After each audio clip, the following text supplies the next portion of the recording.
विदर्भातील बुलढाणा जिल्ह्याला yellow alert दिलेला आहे।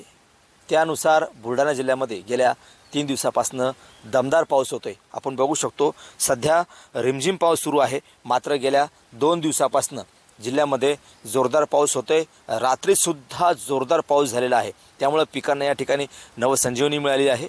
दुसरीकडे पाहिलं तर अनेक शेतकऱ्यांच्या शेतामध्ये पावसामुळे या शेतात पाणी साचलेलं आहे आणि त्यामुळे शेतीचं सुद्धा नुकसान होते। एकंदरीत पाहिलं तर गेल्या 12-15 दिवसापासून जिल्ह्यामध्ये पाऊस नव्हता, पावसानं दडी मारली होती, त्यामुळे पिकांना पावसाची आवश्यकता होती। मात्र गेल्या 3 दिवसापासून बुलढाणा जिल्ह्यामध्ये भाग बदलत पाऊस पडतोय। लोणार तालुका असेल, मेहकर तालुका असेल, खामगाव असेल, बुलढाणा असेल, शेगाव असेल, या भागात सुद्धा सध्या जोरदार पाऊस सुरू आहे।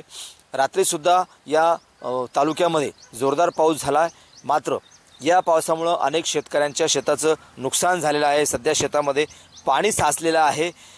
दुसरीकडे जर पाहिलं तर काही भागामध्ये अद्यापही पाऊस नाही आहे, रिमझिम पाऊस सुरू आहे। त्या भागातील शेतकरी पावसाची आतुरतेने वाट पाहत आहेत आणि पिकांना जगवण्यासाठी धडपड करताना सुद्धा आपल्याला या ठिकाणी दिसत आहेत। मात्र सध्या जिल्ह्यामध्ये येलो अलर्टनुसार म्हणजे हवामान अंदाजानुसार सध्या पावसाची या ठिकाणी जोरदार बॅटिंग सुरू आहे। आता सध्या पावसाचं सुद्धा वातावरण आहे, अनेक भागामध्ये रिमझिम पाऊस सुद्धा सुरू आहे। एकंदरीत पाहिलं तर सध्या शेतकरी सध्या आनंदात आहे। कॅमेरामन निलेश देशमुखसह गणेश सोळंकी, TV9 मराठी, बुलढाणा।